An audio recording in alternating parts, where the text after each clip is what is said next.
पिछले 2 सालों में मार्केट में एक ब्रॉड बेस्ड रैली देखी गई है। इन्वेस्टर्स को सभी सेगमेंट्स में इंप्रेसिव रिटर्न्स मिले हैं, चाहे वो लार्ज कैप जायंट्स हो या हाई ग्रोथ मिड और small cap stocks. However, most of you will agree कि रीसेंट करेक्शंस के बावजूद मार्केट्स एक्सपेंसिव हैं और जब मार्केट ऊपर जाती हैं, वैल्यूएशन स्ट्रेच हो जाती हैं, रिस्क बढ़ जाता है और मार्जिन फॉर एरर कम हो जाता है। इसीलिए हर इन्वेस्टमेंट डिसीजन कैलकुलेटेड प्रिसीजन के साथ लेना जरूरी है।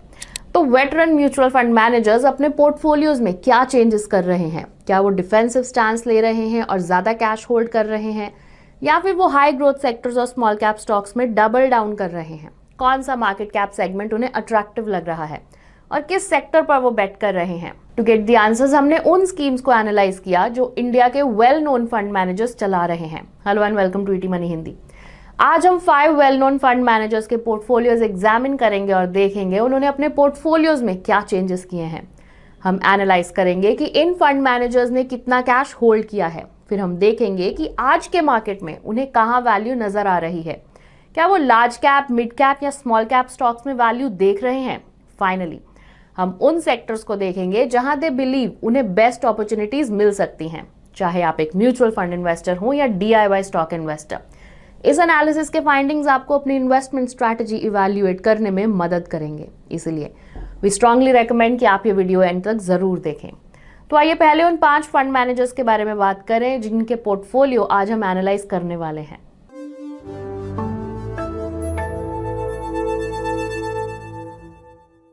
आज के वीडियो के लिए 5 फंड मैनेजर्स को शॉर्टलिस्ट करना एक टफ कॉल था। आखिर बहुत सारे एक्सपीरियंस्ड फंड मैनेजर्स हैं, हर एक का अपना यूनिक इन्वेस्टमेंट स्टाइल है। हमने उन फंड मैनेजर्स पर फोकस करने का डिसीजन लिया who have been a part of the industry for a long time. हमारी लिस्ट में पहले फंड मैनेजर हैं S Naren. Naren mutual fund industry में 26 सालों से हैं। प्रेजेंटली वो ICICI प्रूडेंशियल म्यूचुअल फंड के चीफ इन्वेस्टमेंट ऑफिसर हैं। वो अपनी कंट्रेरियन इन्वेस्टमेंट फिलॉसफी और वैल्यू ड्रिवन अप्रोच के लिए जाने जाते हैं। उनके इन्वेस्टमेंट स्टाइल को एनालाइज करने के लिए हमने ICICI India opportunities, ICICI prudential value discovery और ICICI मल्टी कैप फंड्स को देखा। हमने इन फंड्स को इसलिए चुना क्योंकि इनका इन्वेस्टमेंट स्टाइल ज्यादा डाइवर्सिफाइड है। नेक्स्ट वी हैव हर्ष उपाध्याय। उनके पास भी 20 साल से ज्यादा का एक्सपीरियंस है और वो कोटक महिंद्रा म्यूचुअल फंड के CIO हैं। वो अपने बैलेंस्ड इन्वेस्टमेंट अप्रोच के लिए जाने जाते हैं और ग्रोथ और वैल्यू स्ट्रैटेजीज का कॉम्बिनेशन यूज करते हैं। उनके इन्वेस्टमेंट स्टाइल को एनालाइज करने के लिए हमने कोटक ELSS, कोटक फ्लेक्सी और कोटक इक्विटी अपॉर्चुनिटीज फंड्स को देखा। हमारी लिस्ट में R Srinivasan third fund manager हैं। उनके पास फाइनेंशियल सर्विसेज में 30 सालों से ज्यादा का एक्सपीरियंस है और वो SBI म्यूचुअल फंड के इक्विटी डिवीजन के CIO हैं। वो डिसिप्लिन्ड इन्वेस्टमेंट अप्रोच के जरिए लॉन्ग टर्म वेल्थ क्रिएशन पर फोकस करने के लिए जाने जाते हैं। हमने SBI फ्लेक्सी और SBI फोकस्ड फंड्स को कंसिडर किया। अगले फंड मैनेजर है ताहिर बादशाह। 27 सालों से ज्यादा के एक्सपीरियंस के साथ वो इन्वेस्को म्यूचुअल फंड के प्रेसिडेंट और CIO हैं। वो अपने टॉप डाउन और बॉटम अप अप्रोच के लिए पहचाने जाते हैं। हमने Invesco flexi, Invesco Contra fund और इन्वेस्को फोकस्ड इक्विटी फंड को देखा। हमारी लिस्ट में लास्ट फंड मैनेजर है चिराग सीतलवाड़। उनके पास 22 सालों से ज्यादा का एक्सपीरियंस है और वो HDFC म्यूचुअल फंड के हेड ऑफ इक्विटीज हैं। वो अपने long term research driven investment approach के लिए जाने जाते हैं जो क्वालिटी कंपनीज पर फोकस करते हैं जिनमें स्ट्रॉन्ग फंडामेंटल्स और सस्टेनेबल ग्रोथ पोटेंशियल हो। उनके इन्वेस्टमेंट स्टाइल को एनालाइज करने के लिए हमने उनके 2 फ्लैगशिप फंड्स को देखा, HDFC स्मॉल कैप और HDFC मिड कैप फंड। ये दोनों फंड्स डाइवर्सिफाइड इक्विटी कैटेगरी से बिलोंग नहीं करते, लेकिन हमने इन्हें शॉर्टलिस्ट किया क्योंकि ये हमें फंड मैनेजर के कैश पोजीशन और उनके प्रेफर्ड सेक्टर एलोकेशन के बारे में बताएंगे। So let's start by analyzing the cash position for these funds.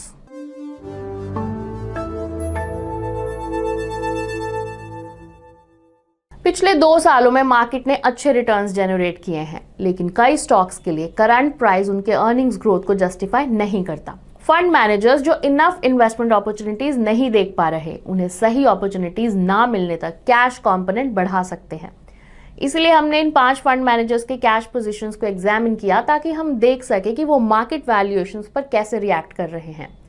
इस एनालिसिस के लिए हमने उनके अगस्त 2024 की कैश होल्डिंग को लास्ट 6 मंथ और लास्ट 1 ईयर की कैश होल्डिंग्स के साथ कंपेयर किया। तो हम अगस्त 2023, फरवरी 2024 और अगस्त 2024 के एंड तक के कैश होल्डिंग्स को देखेंगे।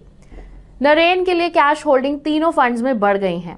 ICICI prudential India opportunities fund में कैश होल्डिंग अगस्त 2023 में 12.03% थी, जो एक साल बाद 13.03% हो गई। आईसीआईसीआई मल्टी कैप फंड के लिए इंक्रीज और भी ज्यादा है, अब ये 6.24% से बढ़कर 10.65% हो गई है।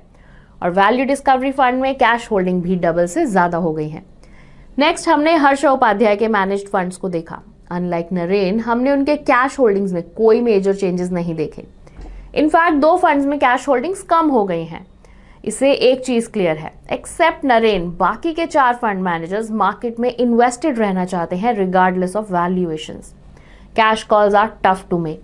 अगर फंड मैनेजर्स ने कैश होल्ड किया है और मार्केट ऊपर जाए, उनका परफॉर्मेंस सफर करता है। अब ये तो क्लियर है कि ये fund managers current market valuations पर इन्वेस्ट कर रहे हैं, बट ये किस मार्केट सेगमेंट में इन्वेस्ट कर रहे हैं? Let's take a look.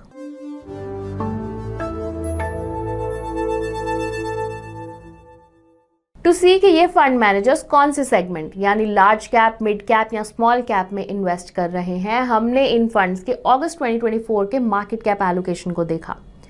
फिर हमने इसमें क्या चेंज आया है ये चेक करने के लिए पिछले 6 महीने और 1 साल का मार्केट कैप एलोकेशन को करंट होल्डिंग्स के साथ कंपेयर किया। सभी ब्रॉडर इंडाइसेस जैसे कि निफ्टी 50, निफ्टी मिड कैप 150 और निफ्टी स्मॉल कैप 250 अपने हिस्टोरिकल वैल्यूएशंस के कंपैरिजन में प्रीमियम पर ट्रेड कर रहे हैं। मिड कैप्स अपने हिस्टोरिकल प्राइस टू अर्निंग्स के कंपैरिजन में सबसे ज्यादा एक्सपेंसिव लग रहे हैं। वी वांटेड टू सी ऐसे मार्केट कंडीशंस में क्या fund managers mid cap stocks बेच रहे हैं और ज्यादा लार्ज कैप्स या स्मॉल कैप्स खरीद रहे हैं। मार्केट कैप एलोकेशन डेटा देखने पर फाइंडिंग्स मिक्स्ड थी। कुछ फंड मैनेजर्स जैसे हर्ष उपाध्याय और आर श्रीनिवासन ने अपनी ज्यादातर स्कीम्स में मिड कैप एक्सपोजर को कम किया है। दूसरी तरफ उनकी लार्ज कैप और स्मॉल कैप में इन्वेस्टमेंट थोड़ी बढ़ गई है। लेकिन अगर हम ताहिर बादशाह के फंड्स देखें तो ट्रेंड बिल्कुल उल्टा है। उनके 3 फंड्स में मिड कैप एलोकेशन बढ़ गया है और लार्ज कैप एक्सपोजर कम हो गया है। तो ओवर वैल्यूएशन के बावजूद उन्हें मिड कैप स्टॉक्स में आगे और ग्रोथ दिख रही है। एस नरेन और चिराग सिटलवाड के मार्केट कैप एलोकेशन डेटा में कोई क्लियर ट्रेंड नहीं दिख रहा। कुछ फंड्स में उन्होंने मिड कैप एलोकेशन बढ़ाया है, जबकि कुछ में उससे मेंटेन किया है। ओवरऑल आर श्रीनिवासन और हर्षा उपाध्याय को छोड़कर बाकी 3 फंड मैनेजर्स ने अपने मिड कैप एलोकेशन को ड्रास्टिकली रिड्यूस नहीं किया है। नेक्स्ट लेट्स एनालाइज कि ये फंड मैनेजर्स कौन से सेक्टर्स में बाइंग और सेलिंग कर रहे हैं।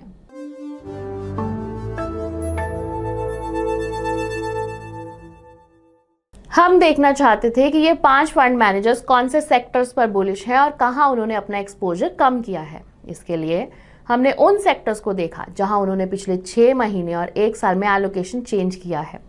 लेकिन ये डेटा एग्जामिन करने से पहले चलिए पिछले 2 साल के टॉप 5 और बॉटम 5 परफॉर्मिंग सेक्टर्स पर एक नजर डालते हैं।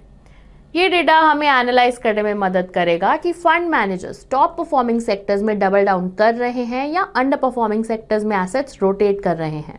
2023 और 2024 में पीएसयू, ऑटोमोबाइल, डिफेंस, रियल्टी और logistics companies top performing sectors थे। Banks, FMCG, financial services, oil and gas और मीडिया और सर्विसेज सेक्टर वर्स्ट परफॉर्मर्स में शामिल थे। व्हेन मार्केट्स आर एक्सपेंसिव, कई फंड मैनेजर्स डिफेंसिव स्टॉक की तरफ शिफ्ट हो जाते हैं। जैसे नाम से ही पता चलता है, ये स्टॉक्स मार्केट करेक्शन के टाइम कम गिरते हैं और अनसर्टेनिटी के दौरान अच्छा परफॉर्म करते हैं। चलिए अब आइए देखते हैं कि नरेन ने अपने फंड्स में सेक्टर एलोकेशन में क्या चेंजेस किए हैं। बैंक्स और एफएमसीजीज 2 ऐसे सेक्टर्स हैं जहां उन्होंने एक्सपोजर सिग्निफिकेंटली बढ़ाया है। इन दोनों सेक्टर्स ने पिछले 1 साल में पुअरली परफॉर्म किया है और जैसे हमने अभी डिस्कस किया, एफएमसीजी एक अच्छा डिफेंसिव बेट है। कुछ सेक्टर्स जहां उन्होंने एलोकेशन कम किया है उनमें ऑयल, टेलीकॉम, ऑटो, पावर और आईटी शामिल हैं। इन सभी सेक्टर्स में पोर्टफोलियो एलोकेशन ड्रास्टिकली रिड्यूस किया गया है। आइए अब उन फंड्स का डेटा देखें जिन्हें हर्ष उपाध्याय मैनेज करते हैं। यहां उन्होंने एफएमसीजी, ऑटोमोबाइल और बैंकिंग सेक्टर्स में एक्सपोजर कम किया है। एफएमसीजी और बैंकिंग में एक्सपोजर कम करने का रीजन इन दोनों सेक्टर्स का अंडर परफॉर्मेंस हो सकता है, लेकिन ऑटो सेक्टर में रिडक्शन प्रॉफिट बुकिंग की वजह से हो सकता है। आखिर पिछले 2 सालों में इसने स्टेलर रिटर्न्स दिए हैं। उन्होंने रिटेल, हेल्थ केयर, ऑयल और पावर में एक्सपोजर बढ़ाया है, जो ज्यादातर डिफेंसिव सेक्टर्स माने जा सकते हैं। तो डेटा से लगता है कि मिस्टर उपाध्याय ने अपने पोर्टफोलियो को मार्केट करेक्शन के लिए बुलेट प्रूफ कर लिया है। बाकी 3 फंड मैनेजर्स के लिए भी सिमिलर ट्रेंड दिख रहा है। फंड मैनेजर्स ने डिफेंसिव सेक्टर्स जैसे हेल्थ केयर, कंज्यूमर ड्यूरेबल और रिटेल में पोजीशंस बनाना शुरू कर दिया है। सेक्टर्स जहां उन्होंने एक्सपोजर कम किया है उनमें automobiles, infra, capital goods, banks, IT और टेलीकॉम शामिल हैं। तो अगर हम अपनी फाइंडिंग्स को कंक्लूड करें तो देयर आर अ फ्यू की ऑब्जर्वेशंस।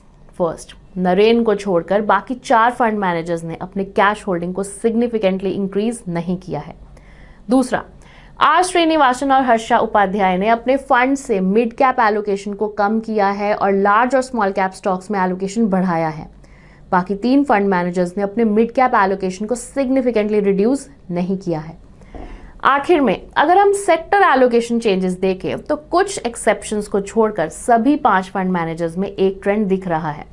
उन्होंने डिफेंसिव और अंडर परफॉर्मिंग सेक्टर्स जैसे एफएमसीजी, रिटेल, हेल्थ केयर और कंज्यूमर ड्यूरेबल्स में एलोकेशन बढ़ाया है। साथ ही उन्होंने automobiles, IT, capital goods, infrastructure और टेलीकॉम में अपना एक्सपोजर कम किया है।